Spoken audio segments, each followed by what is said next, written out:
Dichloromethane is a very useful chlorinated solvent, and today I'll be showing you how to extract it from paint stripper, which is a common over-the-counter chemical. It should be noted that dichloromethane is not contained in all types of paint strippers, so you should make sure to check the material safety data sheet online before purchasing it.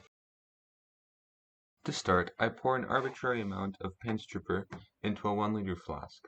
It's kind of gooey, but I managed to get it all in anyways without spilling. I then set up a simple distillation with a hot plate and a cold water condenser. You may notice that I don't have a vacuum takeoff adapter, but that's because mine was broken at the time and it was taking forever to arrive. It would be a good idea to have one though, since DCM is very volatile and it can affect the central nervous system, so it's not a good idea to breathe it in. Since DCM is so volatile, it starts boiling very quickly, even on medium heat. You can now see there's already a rising vapor front and a ton of condensation on the sides of the flask. I would insulate this with tin foil to increase the rate of distillation, but then you guys wouldn't be able to see, so I just left it open. And now we start collecting our first drops of DCM. Because DCM is so volatile, the distillation is moving forward very quickly.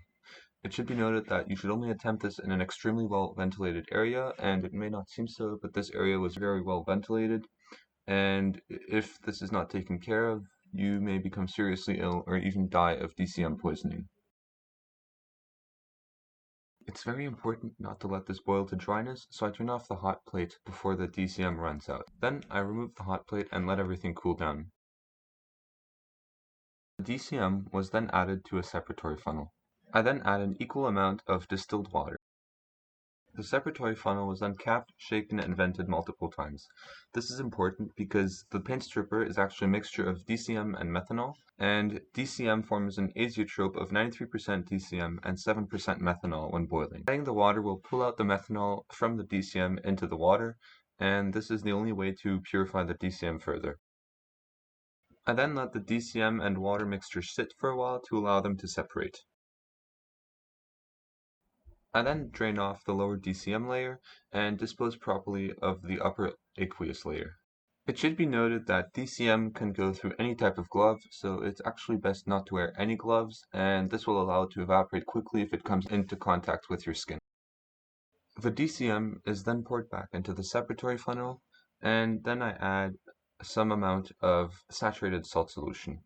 This will pull out the remaining water out of the DCM, which is making it cloudy.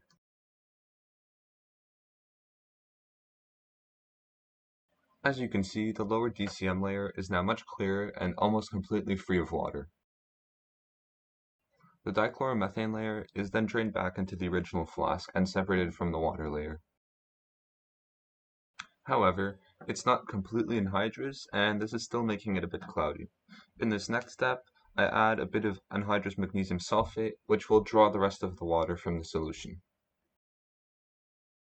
I keep adding more drying agents until the solution goes cloudy when shaken, which is an indicator that all the water has been absorbed by the magnesium sulfate. The DCM is then filtered directly into an appropriate storage container in order to separate the magnesium sulfate. The container is then appropriately labeled and stored. I will be using this DCM to extract caffeine from coffee in an upcoming video.